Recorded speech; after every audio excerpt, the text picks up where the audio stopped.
Buenas tardes, bienvenidos a Economía Real. Mi nombre es Mariana Yalo. Hoy vamos a tener a Claudio Suchovicki por Zoom y Lacha nos abandonó hoy, pero lo vamos a tener el próximo jueves seguramente con nosotros. Hoy tenemos un programón, vamos a estar hablando de esta nueva modalidad, medidas que va a poner en marcha el gobierno para poner los dólares en circulación. Ya no se habla de blanqueo, ellos no lo quieren que se llame de esa forma, terminó la última etapa, vamos a estar hablando de eso, cuáles fueron los resultados, pero acerca también de las medidas que se vienen. Y además, ¿qué va a pasar con la reforma tributaria? ¿Qué es este super IVA que el gobierno ya adelantó, que tiene en carpeta para después de las elecciones? Todo esto vamos a estar hablando. Enseguida ya está con nosotros Claudio Suchovicki, pero tengo el placer acá de presentar al lado mío, está Guillermo Pérez, ya estuvo con nosotros acompañándonos acá en Economía Real, es presidente del Grupo GNP. Nos estuvo asesorando un poco de forma tributaria ya hace unos meses, pero era ideal llamarlo en este contexto donde hay tantas reformas que están en carpeta y además con esta medida que va a tomar el gobierno que tiene que ver con poner en circulación estos dólares o por lo menos intentar que los argentinos gasten los dólares que tienen bajo el colchón. Guillermo, ¿cómo estás? Bien, muy bien. ¿Y vos? ¿Todo bien? Muy bien, por suerte. Bueno, me alegro. En primer lugar, hablando de estas medidas que quiere tomar el gobierno para poner en circulación los dólares que los argentinos tienen bajo el colchón, hoy el ministro de Economía, Luis Toto Caputo, se volvió a referir al tema y dijo, ¿por qué no usarlos?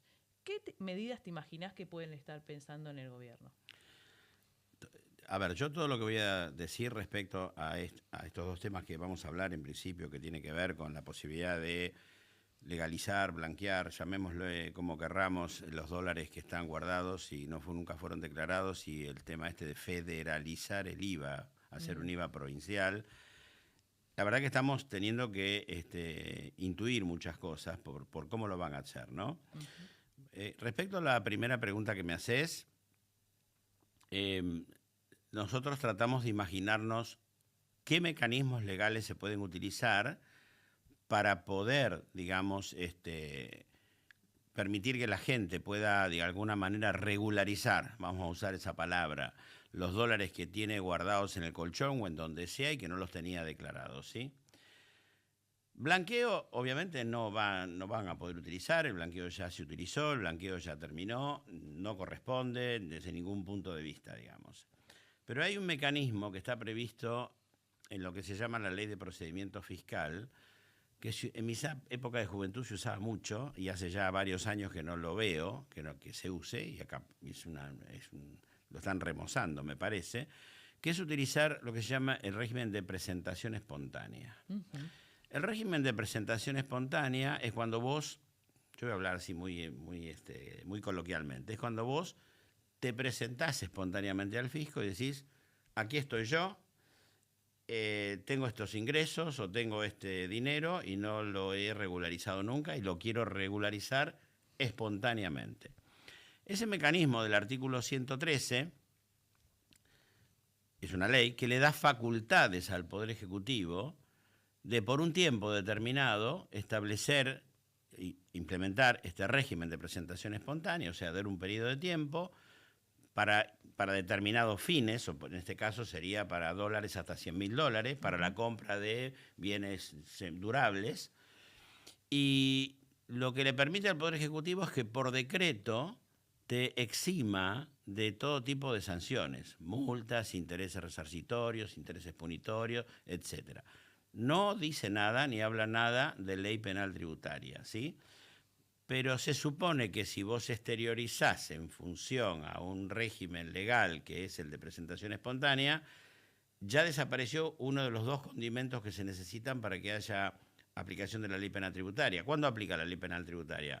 Cuando omitís el pago del impuesto y cuando hay ardid o engaño. Si vos te presentaste espontáneamente, el ardid o engaño desaparece. Entonces hay un elemento muy fuerte para que el contribuyente sienta que no lo van a perseguir con eso, ¿sí? Bien. Pero claro, sería un impuesto, digamos, sería una regularización, excepto que saquen otro conejo de la galera, porque todos estos son conejos de la galera para llegar a las elecciones de una manera diferente a como estábamos acostumbrados en el pasado. En el pasado, ¿cómo era? Era plan platita, emisión monetaria, préstamo, etc. Acá no, porque acá déficit fiscal cero. Entonces son conejos de la galera, porque en definitiva de lo que se quiere es que incrementar el nivel de la actividad económica con esto, ¿sí? Mm. Este, Te pongo una pausa ahí, que ya está Claudio conectado. ¿Cómo Así no? le damos la bienvenida. Claudio, ¿estás por ahí? Y placer saludarlos. No sé si se me escucha bien. Qué lindo verte, Guillermo, ahí. Perdón que no esté presente para abrazarte. Pero quería que Mariana te aproveche porque yo hablo mucho y de esta manera ella te saca más el jugo. Solo quería saludar y poner en foco un poquito por qué está pensado en economía real el programa de hoy de esta manera. Mariana, si estás de acuerdo. La importancia que viene hoy la parte fiscal para cada una de las compañías, en esta competencia que vamos a tener todo, en esta desregulación del mercado, en esta monetización del mercado, y lo escuchaba el ministro a la mañana en un evento, y preparémonos a tener que ser muy competitivos y los impuestos, tener una política impositiva acorde nos puede hacer abaratar plata y ser un poquito más eficientes. Uno de los puntos principales que se habló y se empieza a debatir es el peso de ingresos brutos en cada uno de los negocios, el peor de los impuestos, el más brutal, como dice un amigo, de todos los impuestos. Y en este debate que va a empezar de nación, provincia, provincia, nación, en esto, me parece muy importante llevar claridad. Así que hoy creo que tenemos dos grandes especialistas, Mariana. Yo solo quería saludar y quiero dejar una reflexión en tiempos de cambio. Guillermo, ¿usaste Skype alguna vez?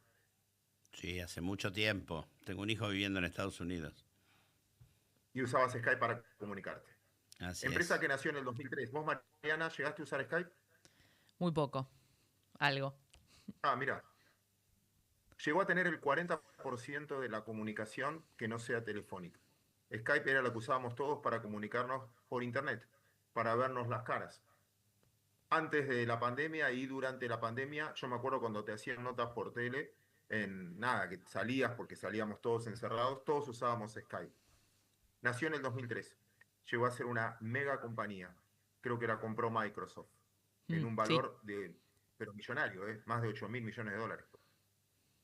Ayer cerró, no existe más. ¿Por qué lo pongo? Por la velocidad del cambio. ¿Estamos preparados para esta velocidad del cambio? Y a veces nosotros nos ponemos como empresa, como pyme, a quien está dirigido este programa de economía real, no somos eternos. Y si no sabemos cambiar a tiempo, nos pueden llevar puesto. Obviamente, Skype no es que cometió un error, o Microsoft como dueña, creo que es Microsoft, sino que avanzaron otras. WhatsApp, Zoom, bueno, Microsoft Teams, ¿no? Que Mm. termina reemplazando. Ahora entré en la duda quién era la. Creo que sí. No, es Microsoft, ¿eh? Bárbaro. Bueno, terminó creando Microsoft Team en este caso y la fue reemplazando. Pero nada, para tener en cuenta, quizás dato anecdótico, me quedó ayer cuando vi el hecho de que cerraba y no podía creerlo.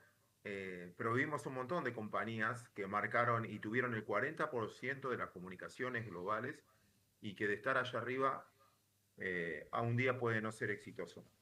Preparémonos para este escenario y por eso tenemos los dos mejores profesionales que hoy, estoy seguro, Guille, un gran amigo, que nos van a enseñar cómo ser un poquito mejores impositivamente. Gracias, Claudio. Bueno, muchas gracias, Claudio. Sabes que te aprecio mucho. Un abrazo grande. Un honor. Es mío, es mío, es mío. Gracias. Bueno, ahí estuvo con nosotros Claudio saludándonos y seguimos porque te interrumpí cuando estabas hablando de estos conejos de la galera que también el gobierno de alguna manera implementa o está por implementar medidas para llegar a las elecciones de una forma diferente, decías, de las que estamos acostumbrados los argentinos. Ahora, con esta presentación espontánea, porque también yo tenía la información de que estaban trabajando en vías legales para no tener que pasar por el Congreso, ¿no? Esto determinaría, es una facultad del Ejecutivo, me decías. Claro, en realidad hay una ley, que es la Ley de Procedimiento Fiscal, que fue aprobada por el Congreso hace muchos años, y esa ley delega en el Poder Ejecutivo la posibilidad de fijar o establecer o implementar un régimen de presentación espontánea para algo, que definirán qué, que sería esto, por un periodo determinado de tiempo, donde le van a condonar, como decía antes, de todo tipo de penalidad, intereses, multas, intereses punitorios, resarcitorios, etcétera, al contribuyente si, digamos, hasta $100.000 compra bienes durables, qué sé yo, Bien. un auto, lo que quieras. Ahora, claro, vos me vas a decir, bueno, está bien, pero yo presento los $100.000. ¿Y qué pasa con los impuestos que dejé de pagar? Porque hasta ahora me hablaste de Claro. multas, intereses, bueno. En realidad, con los impuestos la primera reacción que te va a decir cualquiera es que sería una especie de regularización muy cara, porque mínimamente te van a querer cobrar el 35%, podés llegar a zafar del 10% adicional de materia consumida, que normalmente el fisco presume, y a lo mejor aquí, como tienen estas facultades, no hacerlo, pero también te tendrían que cobrar el 21% de IVA si correspondiere, con lo cual es carísimo. Pero ¿qué pasa? Hay un segundo artículo que hay que ver de qué manera lo interpreta el Poder Ejecutivo a la hora de sacar el decreto reglamentario, porque acordate que estamos en tiempo eleccionario y que tenemos que levantar mucho nivel de actividad y el consumo, ¿sí? Entonces, ese segundo párrafo lo que dice es que el Poder Ejecutivo y obviamente ARCA, también a través de las resoluciones que dé, va a poder dar facilidades de pago y bonificaciones para el pago de ese impuesto.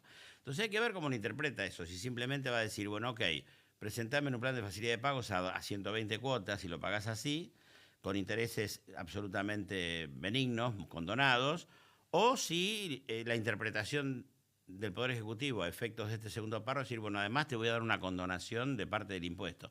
En realidad, si uno lee finito ese párrafo, se referiría más a bonificaciones en términos de darte plazo, más que condonarte parte del impuesto. Pero la verdad verdadera, vamos a tener que ver cómo sale la norma. Y la verdad que si la norma fuera más benévola de lo que pareciera que la ley dice, yo creo que nadie va a decir nada. Mi pregunta es, en relación a esto que decís, dos preguntas. La primera es, ¿vos creés, porque bueno, hoy estuvimos viendo también algunas cifras respecto a cuáles las compras, viste que se implementó la posibilidad de pagar con $2 que tenés en blanco, con tarjeta de débito, muy poca gente y muy pocos comercios lo adoptaron. ¿Vos decís que los argentinos van a sacar sus ahorros en dólares, lo que está debajo del colchón? ¿Qué incentivos tendrían para hacerlo o son reacios a gastar esos ahorros? Sobre todo cuando estamos hablando quizás de la clase media o estamos hablando de grandes fortunas. ¿A qué nos estamos refiriendo? Mira, acá hay una palabra que a veces se menciona y yo creo que hay que remarcarla siempre y tiene que ver con confianza. Si se instala la confianza en la Argentina definitivamente, como ocurre, por ejemplo, en los países desarrollados, vos pensás que los países desarrollados tienen un nivel de endeudamiento que es, muchos de ellos, un PBI o más de un PBI. ¿Por qué los argentinos de golpe guardan su dinero en bancos en Europa o en Estados Unidos, sabiendo que Estados Unidos, si te tuviera que pagar esos bonos que vos invertiste, no puede? Puede, porque puede emitir dólares y tienen los portaaviones, pero digo, en realidad es porque pensamos y sabemos que al igual que el resto de los inversores, van a renovar, que es lo que no sucede en Argentina. Fíjate que en Argentina, cuando dice, bueno, vencieron tales bonos, ahora viene la renovación, lograron renovar un 70%. ¡Qué logro! El 70% de confianza, no es 100%, ¿sí? Entonces, en realidad, lo primero que tiene que pasar es que se instale la confianza para que el argentino de verdad quiera desprenderse de los dólares, porque en definitiva, ¿qué están buscando con esto? Remonetizar, porque ahora antes éramos expertos cambiarios, expertos fiscales, ahora somos expertos monetarios. Lo que están buscando es remonetizar la economía, que haya más dinero, ¿sí? Para que haya más movimiento y más consumo. Entonces, poner esos dólares, en definitiva, es una manera de remonetizar sin la emitir, economía. como ellos dicen. Exactamente. Entonces, el argentino, digamos, viene muy golpeado. Yo ya creo que lo expliqué en este programa alguna vez. En los últimos 120 años de historia hubo 30 crisis. Eso significa uno a cada 5 años, ¿sí? O cada 4 años. Con lo cual, todos los argentinos estamos mirando. Todos queremos que a este gobierno le vaya bien. No importa qué gobierno es, pero que le vaya bien. Porque si le va bien a este gobierno, le va bien a nosotros, a nuestros hijos, a nuestros nietos, o a lo que sea, digamos. Todos queremos. A ver, yo le dije recién a Sucho, no, porque ahora tengo que ir a Estados Unidos a ver un hijo mío, qué sé yo. Sí. Bueno, ¿por qué? Porque el tipo es investigador y se fue allá, pero a mí me encantaría que esté acá, digamos, Sí. ¿no? Bien. Entonces, el tema es que todos queremos que le vaya bien, pero Argentina defaultió 1000 veces, Argentina tiene problemas políticos, ahora vamos a elecciones, en Capital, en las encuestas, está ganando de vuelta un gobierno que es de naturaleza populista, que le gusta emitir, que le gusta endeudarse, que le gusta, en fin, que no luce por su muy buena administración fiscal, ¿sí? Sí. Entonces, mientras eso ocurra, el argentino no va a querer desprenderse de los dólares. es como un cambio cultural muy grande. Es decir, bueno, en este momento ya de verdad compite el peso con el dólar y los dos valen lo mismo y me da lo mismo tener peso que tener dólar porque el dólar se estabilizó. Hoy, por ejemplo, el dólar leí que había vuelto a bajar, ¿sí? Que Sí. estaba en niveles muy bajos. Algunos quiso dejar entrever que el gobierno podría haber operado de alguna manera. Yo no puedo dar fe de eso, no lo sé, no tengo idea. Pero claro, en la medida que el dólar se mueva en la franja de 1100, 1200, digamos, y que no cambie, el que tiene los dólares va a decir, o los gasto o los invierto en pesos, digamos, ¿entendés? Entonces el peso empieza a competir más fuerte con los dólares. Y el dólar deja de ser una moneda así de referencia tan fuerte. Igual, ojo, porque en la época de la convertibilidad, que duró 10 años prácticamente, 9, 10 años, era verdad que en el gasto corriente el dólar era igual que el peso, había llegado a competir, pero a la hora de hacer la transacción fuerte, la de la inmobiliaria, por ejemplo, era con dólares, ¿entendés? Sí. Entonces, está tan metido en nuestro ADN el tema de que la única manera de protegernos para el que no es un inversor profesional, digamos, es el dólar, que es lo que a mí me cubre. Porque la gente, ¿por qué ahorra en dólares? Porque lo han frustrado siempre los distintos gobiernos. Entonces, qué sé yo, a mí me parece que por lo menos políticamente, hasta que se vea qué pasa con las elecciones de octubre, la gente va a ser muy cauta con el tema de desprenderse de los dólares, ¿me entendés? Sí, y en términos, la otra pregunta que me surge, que también mucha gente la elevó, tiene que ver con los incentivos, ¿no? Porque acabamos de, como vos mencionaste al comienzo y contamos, estamos saliendo de un blanqueo, y también mucha gente dice, bueno, y yo que tengo todo en blanco, ¿por qué estas personas que no declararon esto ahora van a tener las mismas facilidades? ¿Eso qué plantea? ¿Plantea un dilema? Plantea un dilema moral, un dilema ético, plantea también, es peligroso porque mucha gente puede decir, pero entonces yo soy el tonto que siempre pagó todo, digamos, y este no paga nada y no solo tuvo el blanqueo y ahora tiene esto. Entonces, ¿de qué la juego yo? Digo, mis ingresos son todos blancos. Entonces digo, bueno, pero ¿cómo es la historia? Yo pago siempre, también, yo quiero comer bien y dormir bien, con lo cual no me planteo eso. Que los señores que les gusta jugar al fleje, que jueguen al fleje y si le sale afuera, problema de ellos, si le va adentro, ¿no? Claro. Yo prefiero tirarla adentro y pegarle fuerte.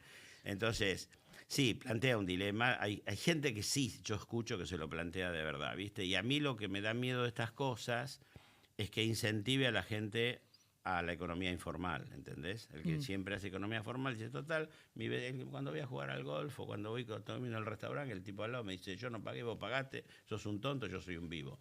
Ese problema existe. Ahora, digamos, esta medida de los 100.000 no responde a una cuestión de política tributaria de largo plazo. Es sacar un conejo de la galera.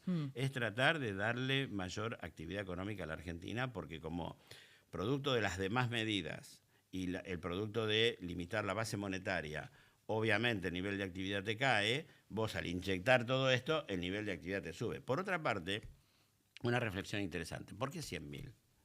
Y esta nueva medida. Porque en realidad, en el blanqueo de Macri, el que blanqueó fue el inversor sofisticado.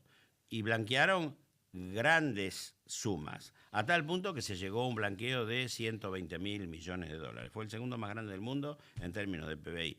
Este blanqueo llegó a 33.000 millones nada más.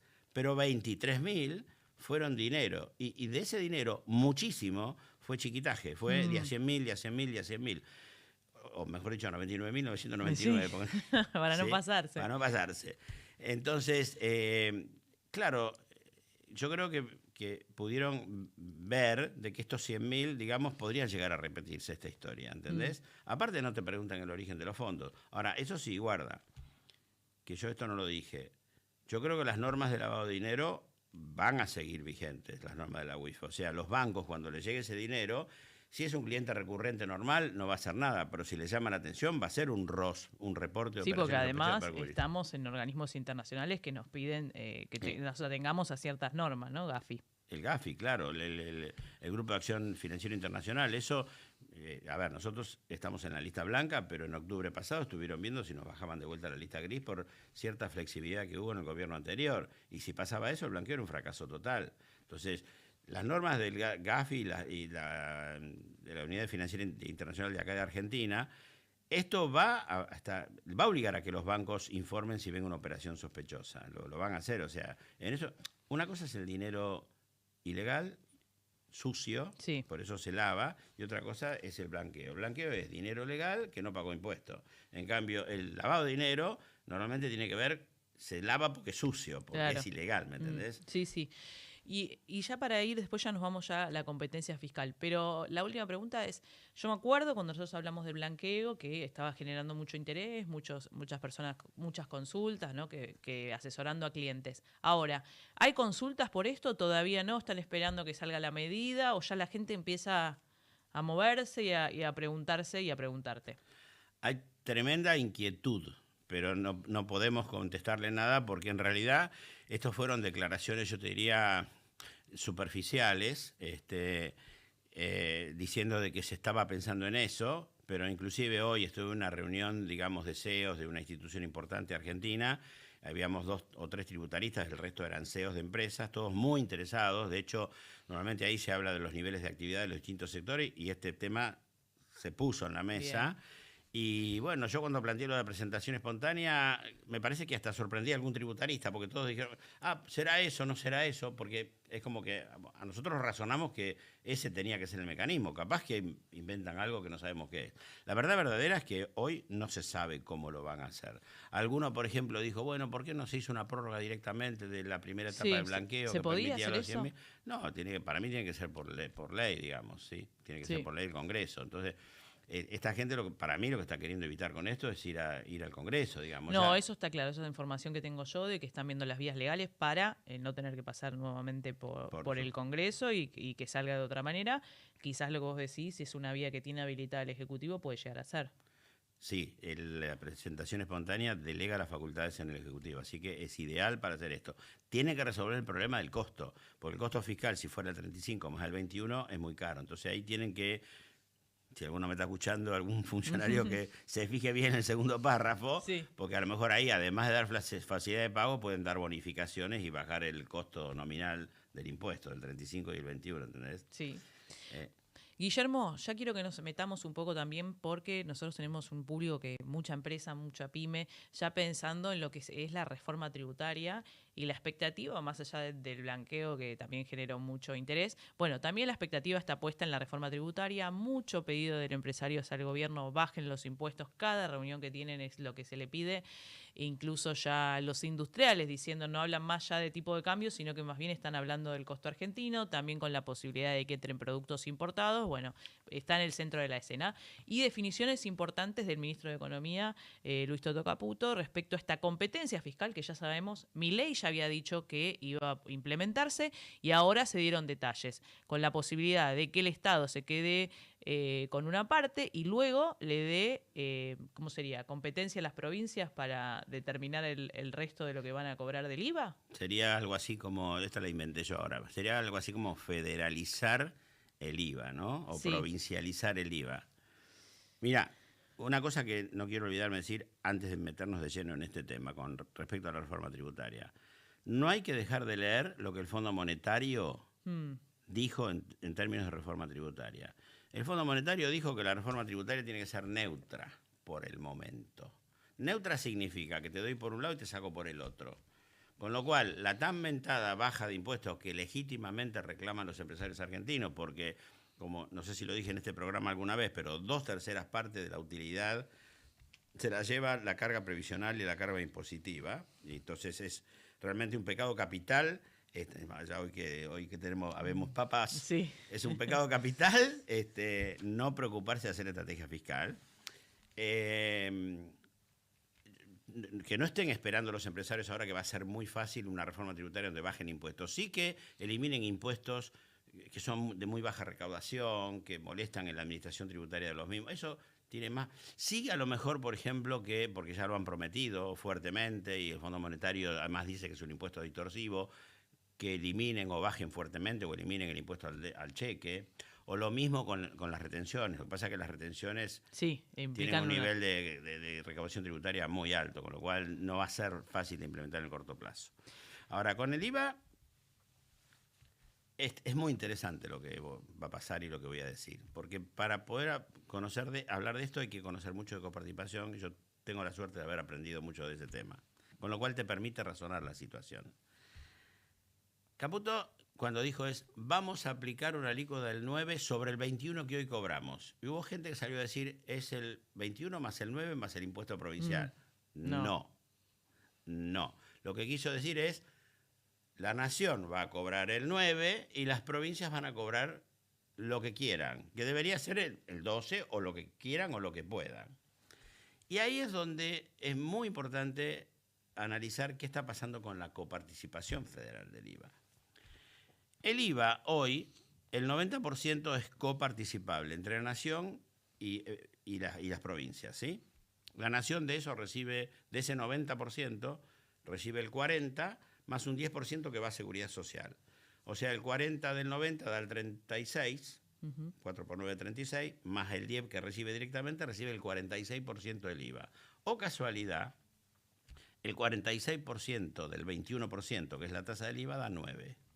Por eso hablan de que la nación se va a quedar con el 9, porque es lo que recibe hoy por coparticipación. Con lo cual, las provincias que reciben, el 12. Ahora, ¿qué lo reciben de manera igual las 12 provincias? Y sí, va por coparticipación, ¿sí? En función a los parámetros de coparticipación que hay entre las provincias. Hay 3 provincias que aportan el 75% del PBI. Y reciben el 40 y pico de la coparticipación secundaria, que es la coparticipación entre las provincias entre sí. Esas provincias se pueden dar el lujo de cobrar una tasa inferior al 12% de IVA, porque tienen un PBI tan grande que podrían cobrar perfectamente, te doy escenarios, Sí. podrían cobrar invento el número, podrían cobrar el 4, 5, 6% de IVA y eliminar ingresos brutos, si quisieran, porque les sobra.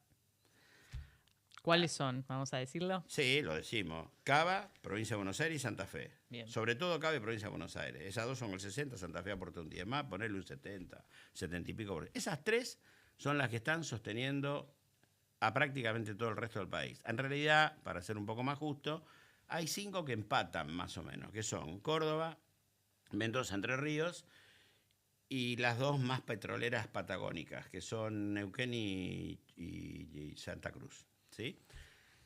Pero después hay 16, que serían 2/3 del Senado, porque son 24 jurisdicciones, ¿sí? Con lo cual 16 son 2/3 del Senado, de las jurisdicciones, que esas reciben mucho más de lo que dan. Por ejemplo, si agarrás el noreste argentino, el noroeste argentino y la región cuyana, excepto Mendoza, esas aportan al PBI el 17% solamente, acuérdate que las otras 3, el 70 y pico, pero reciben casi el 50% de la distribución secundaria. Entonces, ¿qué le pasaría a todo el norte argentino y a la zona cuyana si fuéramos al IVA federal? Y todavía no hablé de ingresos brutos. Vale un poquito. Sucedería que esas provincias tendrían que poner alícuotas de IVA mucho más grandes que ese 12% que reciben por coparticipación, los 12 puntos del IVA, porque 9 se los queda a la nación, porque si no, no le alcanza para lo que hoy están recibiendo por coparticipación. Tendría que poner tasa del IVA del 20%. Y todavía no resolvimos el problema de ingresos brutos. Ingresos brutos representa más o menos el 4% del PBI, ¿sí? Eso en términos de IVA, porque viste que en el IVA se descuenta el impuesto de la etapa anterior, Sí. en cambio en ingresos brutos se acumula. Sí. En términos de IVA son 10-12 puntos. ¿Qué quiere decir? Que entonces una provincia como Formosa no es que tendría que poner una alícuota del 12 de IVA, más por lo que expliqué recién, porque Sí. tiene muy poca PBI, pero además para recuperar el ingreso bruto que ellos cobran tendría que poner otros 10 puntos más. ¿Qué va a tener Formosa? El 9% va a tener el IVA que ponga, digamos, los 12 puntos más 10 o 12, 20 o 25% de IVA para poder recuperar, para poder cobrar lo mismo que cobra hoy por coparticipación de IVA, más recuperar ingresos brutos. Entonces, todo esto, para hacerlo, requiere claramente un trámite parlamentario. Requiere que pase por el Congreso. Porque vos fíjate que acá... Sí, por eso viene después de las elecciones también. Sí, pero algo que no me olvidaba, que es muy importante. La ley de IVA autoriza al Poder Ejecutivo, igual que cuando hablábamos de historización de estos $100.000, la ley de IVA autoriza al Poder Ejecutivo por decreto a reducir la alícuota del IVA. ¿En cuánto? En hasta un 25%. Quiere decir que el Poder Ejecutivo la podría reducir, sin necesidad de pasar por el Congreso, del 21 al 16, más o menos, pero no al 9. Entonces, ¿Y ahí ya se podría solo participar, quedarse con lo que le toca, o tiene que también bajar lo que le toca a la nación? no, es que la nación podría bajar del 21 al 16 para todo el mundo, digamos, por decreto, pero no la puede bajar por un decretazo al 9, con lo cual necesariamente tiene que ir al Congreso y decir, miren, quiero modificar la ley del IVA, quiero bajar la alícuota nacional al 9, del 21 al 9, eso es todo lo que tiene que decir. Los otros que van a decir, pero ¿y qué pasa con la coparticipación? No, este 9 va a ser para mí, ustedes pongan su IVA provincial. O sea que en una primera instancia, en un análisis muy rápido de político, la mayoría de las provincias estarían en desacuerdo con esto. Las 16 que hoy reciben más de lo que dan, que son 2/3 del Senado. Más allá de las negociaciones que pueda llevar adelante el Estado Nacional, sí, por interés de su propia provincia, no estarían de acuerdo. 2/3 de la provincia, vale decir, 2/3 del Senado, va a decir que no. Porque si yo recibo más, primero, yo tengo que salir a fiscalizar, provincia del norte. Tengo que salir a recaudar, tengo que armonizar mi sistema con el resto de las provincias. ¿Qué cobras vos? ¿Qué cobro yo? ¿Cómo es? ¿Viste? Hay operaciones que son transprovinciales. Hoy está muy cómoda la provincia. Hoy las provincias reciben, no tienen que fiscalizar, no tienen que recaudar, no tienen que rendir cuentas. Claro. Y lo reciben en base a un sistema de distribución del año 88. Entonces, esto tiene que pasar por el Congreso. Muchos me dicen, ¿pero es bueno el IVA provincial? Bueno, si está bien armonizado, sí. Ahora, ojo, que no resuelve el tema de ingresos brutos.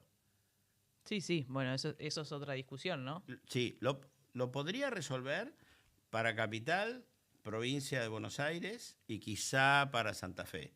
Porque Santa Fe no es tan obvio el aporte al PBI de las otras dos jurisdicciones respecto a lo que recibe. Capital, por ejemplo, aporta al PBI el 22% y recibe el 2-3% de la distribución secundaria. Entonces, Capital podría llegar a hacerlo, digamos, pero las del norte no lo pueden hacer.